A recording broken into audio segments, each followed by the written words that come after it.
Assalamualaikum warahmatullahi wabarakatuh. Mahasiswa tingkat 1 kebidanan. Hari ini kita membahas tentang konsep dasar asuhan kebidanan pada ibu bersalin ya. Sebenarnya kemarin terakhir kita membahas tentang asuhan pada ibu hamil. Namun nanti ada 2 waktu di mana Anda harus mempresentasikan tugas yang sebelumnya saya berikan. Sehingga saya masuk dulu kepada konsep dasar asuhan bidanan pada ibu bersalin. Kita harus tahu dulu tentang persalinan ya. Definisinya adalah proses membuka dan menipisnya serviks dan janin turun ke dalam jalan lahir. Jadi setelah ibunya hamil selama 9 bulan dalam pandangan awam atau kalau kita itu 40 minggu ya. Persalinan normal dimulai dari minggu ke-37 sampai minggu ke-42 ya. Itu nanti akan berproses ya. Serviks itu adalah leher rahim, jadi dia akan membuka dan menipis sehingga si kepala janin ya. Kalau persalinan normal itu presentasinya ubun-ubun kecil, kepala ya, kepala janin turun ke dalam jalan lahir. Ya, mulai dari serviks kemudian ke vagina. Sedangkan menurut Prawiro Harjo, persalinan adalah proses pengeluaran hasil konsepsi yang mampu hidup dari dalam uterus melalui vagina ke dunia luar. Ya. Kemudian tujuannya apa? Tujuan asuhan persalinan, tujuan bidan mendampingi ibu itu adalah mengupayakan kelangsungan hidup dan mencapai derajat kesehatan yang tinggi bagi ibu dan bayinya melalui berbagai upaya yang terintegrasi dan lengkap serta intervensi minimal ya. Jadi intervensi minimal ini adalah tindakan-tindakan yang tidak perlu kita minimalkan. Kalau bisa persalinan itu sealami mungkin ya, sehingga prinsip keamanan dan kualitas pelayanan dapat terjaga pada tingkat yang optimal. Nah, jenis persalinan ada persalinan normal, ada persalinan buatan, dan persalinan anjuran. Persalinan buatan biasanya bisa induksi ya, jadi kalau tidak ada kontraksi pada kehamilan usia 40 minggu biasanya diinduksi atau dirangsang. Begitu ya. Kemudian berdasarkan usia kehamilan dan berat janin yang dilahirkan, ada yang namanya abortus. Abortus itu di bawah 22 minggu, kemudian ada persalinan prematur antara 22 minggu sampai 36 minggu, ada persalinan matur antara 37 minggu sampai 42 minggu, ada persalinan postmatur di atas 42 minggu. Tapi saat ini sih semua itu bisa dicegah ya, artinya bagaimana kita sebagai seorang bidan melakukan pencegahan terhadap abortus, persalinan prematur, dan persalinan postmatur. Ya. Nah, sebab-sebab dimulainya persalinan ada teori penurunan hormon. Seperti kita ketahui pada saat kehamilan itu hormon estrogen dan hormon progesteron yang tinggi. Pada saat sudah usia kehamilan menjelang 37 sampai 40 minggu itu semua hormonnya turun. Yang naik itu mulai timbul adalah oksitosin. Nah, teori juga plasenta menjadi tua, jadi kemampuan plasenta dalam memberikan atau menyalurkan darah dari ibu ke janin itu juga sudah mulai berkurang fungsinya sehingga bayi biasanya akan memberikan akan mengalami proses di mana jadi kalau bayi postmatur itu agak tua ya, jadi kulitnya sering mengelupas, kemudian berkerut seperti itu. Itu karena tadi plasentanya sudah tidak memiliki kemampuan optimal untuk menyalurkan makanan dari darah, oksigen dari darah ibu ke dalam janin. Kemudian ada teori distensi rahim, di mana rahim ini sudah melebar ya semaksimal mungkin sehingga pada satu titik tertentu maka dia akan timbul kontraksi yang menunjukkan untuk persalinan akan dimulai. Ada juga teori iritasi mekanik dan induksi partus ya. Jadi bagaimana caranya persalinan ini dilakukan dirangsang secara alami, contohnya misalnya dengan hubungan seksual. Jadi mulai usia 37 minggu itu ibu biasanya disarankan untuk hubungan seksual seminggu minimal atau seminggu bisa 2 kali karena sperma mengandung prostaglandin yang dapat membantu melunakkan serviks. Namun ini juga perlu hati-hati karena ada beberapa kasus di mana prostaglandinnya mungkin terlalu tinggi sehingga menyebabkan ketuban pecah, tetapi pembukaan belum ada. Nah, ini perlu hati-hati ya. Kemudian tanda permulaan persalinan yang pertama adalah lightening atau dropping, di mana kepala sudah mulai turun ya, kemudian serviksnya mulai lunak dan melebar, kemudian perut juga tampak melebar, fundusnya turun, kemudian ada polaksis urea di mana sering terjadinya buang air kecil pada malam hari. Kemudian adanya kontraksi palsu di mana sudah mulai kencang-kencang ya perutnya, kemudian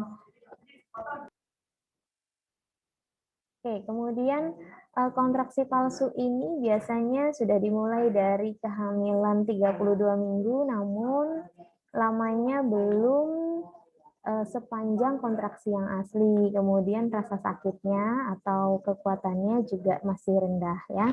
Kemudian adanya bloody show atau lendir darah, di mana ketika serviks sudah mulai membuka, maka pembuluh darahnya pecah, kemudian dibarengi dengan lendir, sehingga keluarlah di celana itu akan timbul lendir dan berdarah.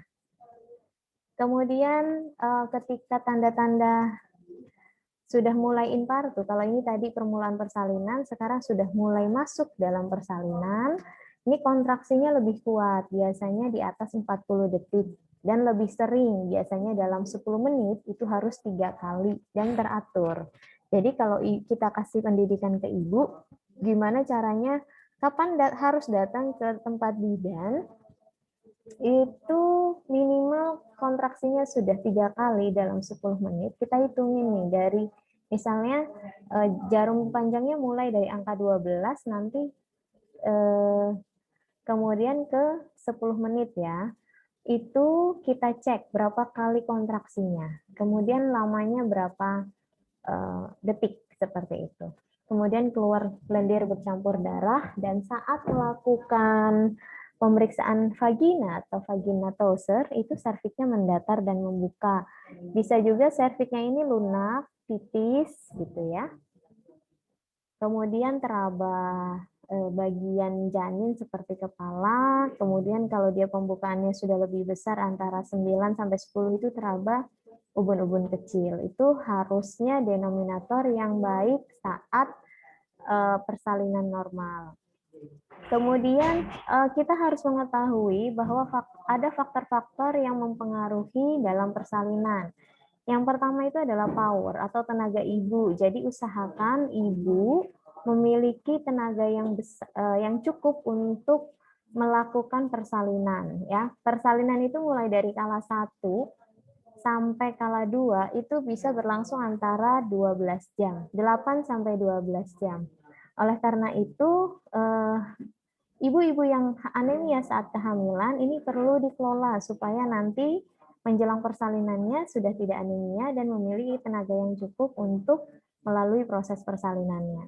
Kemudian yang kedua adalah passenger, janin dan plasenta. Nah ini juga idealnya kan untuk lahir normal itu janinnya 1 dan plasentanya 1. Ini agak sulit kalau misalnya janinnya itu presentasinya di luar dari ubun-ubun kecil. Misalnya presentasinya ubun-ubun besar. Nah, itu juga nggak bisa lahir meskipun presentasinya tetap kepala. Kemudian presentasi bokong ini perlu tindakan lebih lanjut lagi, misalnya anak kedua atau anak pertama. Kalau anak pertama sudah dipastikan presentasi bokong harus lahir di rumah sakit, ya.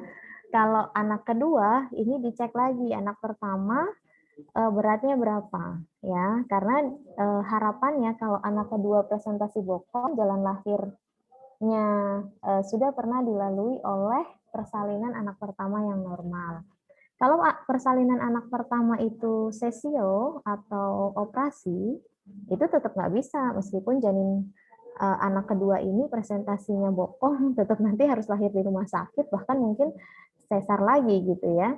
Nah, kemudian plasenta juga ada banyak kelainan yang bisa menyebabkan tidak terjadinya persalinan normal. Yang pertama misalnya terjadinya plasenta previa. Plasenta itu menutupi jalan lahir, atau terjadinya solusio plasenta, plasenta lepas sebelum waktu kelahiran, atau misalnya plasentanya terlalu lebar ya, tipis tapi lebar. Ini juga sulit ya. Kemudian passage jalan lahir. Nah, ini bagi ibu yang memiliki panggul yang cukup besar itu bisa melahirkan normal. Anda kalau belajar di anatomi itu jenis panggul kan ada ginekoid, android ya. Nah, itu perempuan biasanya yang ginekoid, dan biasanya bagi ibu-ibu yang tingginya kurang dari 150 itu perlu dicurigai untuk terjadinya cephalopelvic disproportion, atau antara janin sama ruang panggul itu perbandingannya tidak sesuai. Kemudian psikologi ibu juga mempengaruhi faktor untuk terjadinya persalinan. Kalau psikologinya baik, ibu akan melalui proses persalinan itu baik. Namun kalau tidak, nah ini perlu di treatment kembali. Kenapa? Kenapa bisa tidak baik dan perlu dilakukan apa? Ini perlu kita kaji dari mulai kehamilan, ya. Kemudian penolong itu kita ya, kita harus kompeten, kita harus bisa mengelola ibu hamil yang akan bersalin, kita harus punya keterampilan dalam melakukan pertolongan persalinan, kita harus tahu kapan mengelola komplikasi atau bagaimana merujuk atau bagaimana berkomunikasi sama ibu, bagaimana mengasuh bayi baru lahir, sehingga peran Anda yang mau jadi bidan itu penting sekali untuk belajar, untuk berlatih, dan tadi mengaplikasikan semua ilmu dan pengetahuan Anda serta keterampilan Anda pada ibu ya. Nah, ini adalah tahapan dalam persalinan, ada 4 tahap. Yang pertama adalah kala 1 atau disebut sebagai pembukaan. Biasanya kita menunggu dari pembukaan 1 sampai 10 cm. Di kala 1 juga ada 2 fase laten dan fase aktif. Kalau Anda baca di buku Indonesia, fase laten itu dari 0 sampai 3 cm. Fase aktif itu dari 4 sampai 10 cm. Namun WHO pada tahun 2018 itu menyampaikan bahwa kita baru bisa menentukan fase aktif ketika dia pembukaan sudah 5 cm. Nah, ini monggo silahkan. Kalau saya biasanya saya cek dulu nih, kalau masih pembukaan 3-4 saya belum masukkan ke partograf. Nanti partograf itu masuknya di pembukaan 5 gitu ya, karena tadi pembukaan 3 dan 4 itu agak berbeda bagi beberapa orang ya. Karena tadi kalau kita bicara bagaimana cara melakukan pemeriksaan dalam, itu jari telunjuk saya sama jari telunjuk bidan yang lain itu akan berbeda. Jari telunjuk saya dengan jari telunjuk kalian serta jari manis itu juga berbeda. Maka dari itu kita perlu memastikan betul berapa ukuran jari telunjuk, berapa ukuran jari tengah gitu ya. Kemudian setelah pembukaan lengkap atau pembukaannya 10 cm, maka masuk ke kala 2, yaitu pengeluaran atau kelahiran bayi. Di sini biasanya untuk primigravida itu punya waktu 2 jam, untuk multigravida punya waktu 1 jam. Jadi proses mengedan, proses bagaimana ibu melakukan apa ya namanya manuver untuk mengeluarkan bayinya itu 1 jam untuk multi dan 2 jam untuk primi. Tahu ya, kalau multi itu anak yang kedua, ketiga, dan keempat. Kalau primi itu anak pertama. Kemudian setelah bayi lahir, nanti kita akan lakukan inisiasi menyusu dini, kemudian menghangatkan, kemudian memotong tali pusat, mengikat tali pusat, dan sebagainya. Kita masuk ke kala 3, kala uri, atau lahirnya plasenta. Biasanya kita sudah mulai melakukan manajemen aktif kala 3, dimulai dari pemberian oksitosin 10 unit secara IM di lateral paha kanan atas. Ya, nanti biasanya kita punya waktu di sini maksimal 30 menit untuk melahirkan plasenta. Kalau plasenta tidak lahir dalam waktu 30 menit, berarti itu masuk ke diagnosis retensio plasenta. Kemudian kalau 4, pengawasan setelah lahirnya plasenta kita cek ya. Kita timbang plasentanya, kita ukur diameternya, kita cek insersi tali pusatnya. Kita masuk ke kala 4 atau kala pengawasan, ini lamanya 2 jam, kita cek observasi tekanan darah, nadi, suhu, tinggi fundus uteri, kontraksi uterus, kandung kemih, dan perdarahan. Ini contoh pembukaan serviks ya, ini belum mendatar, ini sudah mendatar ya, dari kanalis cervicalis ya. Kalau ini sekitar 4 cm, kalau ini 2 cm, kemudian ini sudah mendatar, kemudian ini membuka sekitar 3 cm, ini sekitar 8 cm. Kalau lengkap ini sudah tidak teraba ya. Kemudian ada perubahan fisiologis yang terjadi pada masa persalinan. Yang pertama tekanan darah. Nah ini juga sebenarnya kalau Anda bahas di kehamilan, itu menjelang usia kehamilan 22 minggu atau pada trimester 2, tekanan darah ibu sudah mulai naik. Ini perlu berhati-hati bagi ibu yang memiliki bakat untuk preeklamsi atau hipertensi pada kehamilan. Suhu tubuh juga pada saat persalinan akan meningkat. Kemudian denyut nadi juga meningkat karena biasanya kontraksi uterus itu nyerinya luar biasa sekali dan Anda harusnya nggak boleh nggak boleh menyia-nyiakan ibu Anda karena saat bersalin itu taruhannya nyawa ya, antara hidup dan matinya ibu.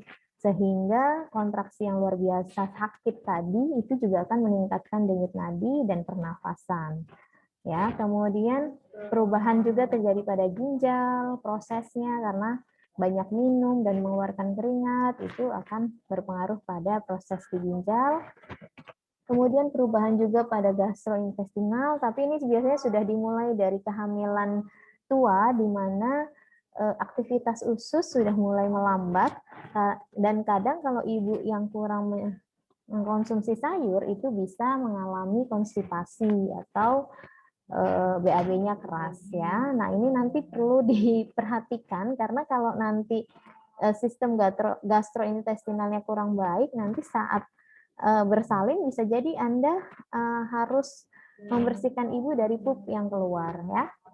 Kemudian perubahan hematologi juga ya. Sebenarnya hematologi ini dimulai dari 32 minggu terjadinya hemodilusi, kemudian pada saat bersalin nanti juga ada penambahan plasma darah ya. Jadi ini perlu dioptimalkan untuk konsumsi tablet zat besi. Nah, masalah psikologis biasanya ibu cemas menghadapi persalinan, takut ya, takut kenapa-napa, takut dia tidak selamat, takut bayinya tidak selamat, takut bayinya tidak normal gitu ya. Biasanya ibu juga akan lebih tinggi persalinannya, lebih tinggi kecemasannya kita masuk ruang operasi, atau ketika kontraksi uterusnya itu sudah pada fase yang puncak ya, itu sudah fase antara 50 detik sampai 60 detik per menit ya. Kemudian karena kurangnya pengetahuan tentang proses persalinan itu juga bisa menimbulkan masalah psikologis tersendiri, jadinya tidak mengetahui kapan persalinan dimulai atau kapan harus ke rumah sakit atau ke rumah bidan. Kemudian juga kemampuan mengontrol diri menurun. Ya mohon maaf, nanti kalau Anda nolong persalinan, ibu tidak akan peduli lagi dengan auratnya ya. Misalnya bisa jadi payudaranya kemana-mana atau vaginanya kemana-mana. Maka dari itu Anda harus menjaga privasi pasien. Ya, jadi siapa saja yang bisa masuk ruang bersalin itu harus diseleksi karena tadi ibu sudah istilahnya kalau saya bilang sudah pasrah sama bidan yang mau diapain gitu ya, atau sama dokternya. Jadi kadang rasa malu itu udah ya udahlah terserah bu bidan atau terserah dokter, tapi jangan begitu. Artinya ketika Anda melihat bahwa oh payudaranya ibu tersingkap, vagina ibu tersingkap, ya Anda tutupin seperti itu ya. Kemudian ada 5 benang merah dalam asuhan persalinan, yaitu yang pertama membuat keputusan klinik, asuhan sayang ibu dan bayi. pencegahan infeksi, dan pencatatan serta rujukan. Ini apa sih? Ini adalah proses di mana Anda melakukan asuhan persalinan dengan baik supaya dapat melindungi ibu dan bayinya. Kemudian dalam membuat keputusan klinik ada 4 langkah. Yang pertama Anda harus ngumpulin data, ya, data subjektif, data objektif, kemudian diagnosa, kemudian Anda juga melakukan penata laksanaan asuhan dan perawatan. Kemarin ya, membuat rencana serta melaksanakannya, perencanaan dan implementasi, kemudian dilanjut evaluasi. Kemudian keputusan yang dibuat itu dengan menggabungkan keempat komponen tersebut dan harus menjadikan keputusan yang akurat, komprehensif, dan aman untuk ibu dan bayi. Termasuk juga untuk Anda sebagai legalitas seorang bidan. Jangan sampai nanti keputusan klinik ini membuat Anda menjadi malpraktek yang nantinya akan memberikan dampak buruk pada izin Anda. Nah, asuhan sayang ibu ini juga perlu Anda perhatikan dengan baik ya. Panggil ibu sesuai namanya. Kadang kalau di rumah sakit kan banyak ibunya. Anda cek di tangannya kan biasanya suka ada gelang nama ya. Cek, selamat pagi Ibu Lastri, bagaimana kabarnya gitu ya. Contoh komunikasi pembuka. Hargai dan perlakukan ibu sesuai dengan martabatnya. Kemudian jelaskan asuhan dan perawatan yang akan diberikan ibu. Mohon maaf ibu, hari ini ibu akan kami lakukan pemeriksaan dalam untuk mengetahui sudah seberapa jauh pembukaan yang sedang berjalan. Kemudian Anda juga harus memberi dukungan emosional kepada ibu. Kalau ibu yang nggak kuat gitu ya, kalau misalnya lagi kontraksi, aku mau dibawa ke rumah sakit aja, aku mau di SC dan sebagainya, itu biasanya kadang ada ibu yang emosional seperti itu. Nah, ini kamu harus memberikan dukungan. Anda sebagai bidan harus menguatkan. Dielus-elus, dipijat punggungnya, diberikan terapi yang bisa membantu ibu meminimalisir sakit yang dirasakan. Bisa dengan aromaterapi, bisa dengan murotal Quran, atau kalau dia bukan Islam bisa dengan menggunakan pijat di punggung gitu ya, atau boleh juga berendam di air hangat kalau mau ya. Berarti Anda harus sedia kolam kecil di rumah ya, atau di bathtub juga bisa. Kemudian membantu ibu mengatur posisi yang nyaman, enaknya gimana. Dan jujur saja saya pernah ngerasain yang namanya meja ginek tuh nggak enak sebenarnya ya. Enaknya tuh posisi-posisi duduk, jongkok ya, atau agak sedikit apa namanya, seperti bersandar di kursi dalam kondisi terbalik, itu juga lebih enak. Kemudian mencukupi asupan cairan dan nutrisi. Biasanya kalau pembukaan masih di bawah 4 cm masih bisa makan, di atas 4 cm sudah tidak bisa, namun sediakan cemilan-cemilan ya, biskuit, roti yang mudah dikonsumsi sama ibu. Asupan cairan ada air putih mungkin, atau teh manis, atau cairan pengganti ion yang lain dan atau elektrolit ya. Kemudian perluasan untuk mobilisasi. Jadi ibu bisa ke kamar kecil sesuai kebutuhan ibu. Kadang memang dengan berjalannya turunnya kepala ke jalan lahir itu meningkatkan keinginan ibu untuk buang air kecil, bahkan ingin pup seperti itu ya. Kemudian penerapan prinsip pencegahan infeksi yang sesuai. Jadi kalau pada saat fase persalinan ini Anda akan terpapar dengan ketuban ibu, kemudian lendir ibu, darah ibu. Oleh karena itu, Anda harus melakukan prinsip pencegahan infeksi dimulai dengan menggunakan sarung tangan, menggunakan apron ya atau celemek, pakai kacamata, pakai tutup kepala, kemudian menyediakan larutan desinfektan seperti klorin 0,5%, ada spray untuk bisa spray alkohol atau spray klorin, itu juga boleh untuk mendesinfeksi peralatan maupun alat yang kita gunakan untuk pencegahan infeksi tersebut. Masker itu harus wajib ya, penutup kepala, face shield ya, itu. Kemudian jelaskan proses persalinan kepada ibu. Jadi setelah melakukan pemeriksaan, Anda kabari ibunya, misalnya ibu ini pembukaan 3 ya. Jadi masih masuk fase laten. Jadi agak kemungkinan masih agak lama. Kita lihat sekarang jam 8. kemungkinan besar ibu akan lahir, nanti kita lihat jam sekian. Misalnya 4 jam lagi nanti kita lihat ya, apakah ada kemajuan atau tidak dalam pembukaannya. Nanti perkiraan lahir mungkin sekitar jam 2 atau jam 5 sore, seperti itu ya. Anjurkan ibu untuk bertanya dan membicarakan perasaannya. Jadi ditanya, ibu yang perlu ditanyakan, ada yang perlu disampaikan gitu. Kemudian minta ibu ditemani oleh suami atau anggota keluarga yang lain, dan saat pandemi COVID seperti ini biasanya hanya 1 orang yang diizinkan menemani ibu. Kemudian ajarkan suami dan keluarga tentang cara-cara memberikan dukungan pada ibu, misalnya melakukan pijatan lembut pada punggung atau daerah bahu. Kemudian memberikan semangat, support, motivasi. Kemudian kalau ibunya haus dikasih minum, ibunya agak sedikit lapar atau lemes dikasih biskuit, seperti itu. Kemudian lakukan juga praktek pencegahan infeksi, hargai privasi ibu. Kemudian hindari tindakan yang berlebihan ya, misalnya mencukur rambut pubis itu nggak usah, klisma itu supaya nya nggak keluar ya. Anjurkan ibu memeluk bayinya segera setelah lahir, bantu ibu untuk inisiasi menyusui dini dan segera memulai pemberian ASI, serta siapkan rencana rujukan jika memang terindikasi adanya komplikasi. Nah, pencegahan infeksi kita itu melakukan sesuatu tindakan yang meminimalkan infeksi yang disebabkan oleh mikroorganisme seperti bakteri, jamur, dan virus. Ini juga menurunkan resiko penularan penyakit seperti hepatitis B dan HIV/AIDS. Contoh tindakan pencegahan infeksi adalah asepsis, antiseptik, dekontaminasi, mencuci, membilas, desinfeksi, DTT, desinfeksi tingkat tinggi, dan sterilisasi, termasuk juga cuci tangan. Ya. Nah, pencatatan. Pada saat kita membantu proses persalinan ibu, kita perlu melakukan pencatatan dokumen SOAP. SOAP itu singkatan dari subjektif, objektif, analisa, dan penata laksanaan. Biasanya dilakukan setiap 4 jam sekali atau setiap kita melakukan tindakan. Jadi setiap kita melakukan pemeriksaan, setiap kita memberikan obat, setiap kita melakukan asuhan, itu dilakukan pencatatan pada lembar catatan perkembangan.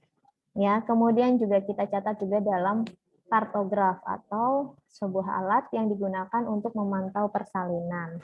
Aspek penting yang perlu dicek dalam pencatatan adalah tanggal dan waktu asuhan yang diberikan, identifikasi penolong persalinan, ya misalnya saya jam 8 itu memberikan misalnya infus pada Ibu Lastri 8 tetes per menit. Nah, itu diparaf, kemudian dikasih nama Bidan Lastri, ya, tanda tangan.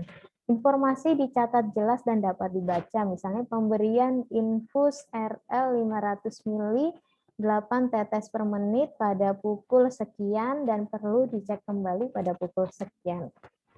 Dan catatan pasien selalu siap sedia dan kerahasiaan dokumen harus terjamin, tidak boleh disebarluaskan kepada orang-orang yang tidak berkepentingan. Kemudian untuk rujukan, kita harus siapkan jika terjadi komplikasi, baik itu komplikasi yang dapat diprediksi maupun komplikasi yang terjadi secara tiba-tiba, misalnya perdarahan ya. Jadi setiap tenaga kesehatan perlu melakukan ke tempat rujukan yang dapat memberikan fasilitas pertama pembedahan, transfusi darah, persalinan dengan ekstraksi vakum atau forceps, pemberian antibiotik intravena, dan resusitasi bayi baru lahir. Kalau di Kota Tangerang ini ada yang namanya si jari emas. Jadi kalau kita mau merujuk itu kita ada nomor hotline-nya. Kemudian kita mengirimkan SMS dengan menjelaskan keadaan ibu. Nah, nanti si jari emas ini akan memberikan informasi rumah sakit mana yang siap. Misalnya rumah sakit Kabupaten Tangerang. Nah, nanti diberikan jawaban, silahkan dirujuk ke rumah sakit Kabupaten Tangerang. Nanti di rumah sakit sana sudah persiapan untuk menerima pasien yang dirujuk ini. Kemudian prinsip yang Anda perlu siapkan adalah Anda harus ikut bidan ya. Ada siapkan alat persalinan. Nanti tiba-tiba misalnya terjadi persalinan di jalan, Anda tidak tidak kalang kabut ya. Kemudian keluarganya juga harus ikut, ada surat rujukan, ada obat yang dibawa, misalnya oksigen ataupun infus, kemudian kendaraan, uang, dan darah. Kemudian pemeriksaan abdomen yang dilakukan, yang diutamakan adalah tinggi fundus uteri, kemudian menentukan presentasi dan letak janin, kemudian menentukan penurunan bagian terbawah janin, memantau denyut jantung janin, dan menilai kontraksi uterus. Oke, mungkin itu yang dapat saya sampaikan terkait dengan konsep dasar persalinan. Nanti kita akan diskusi kembali. Jika ada yang tidak Anda mengerti, silahkan by WA atau email. Terima kasih. Assalamualaikum warahmatullahi wabarakatuh.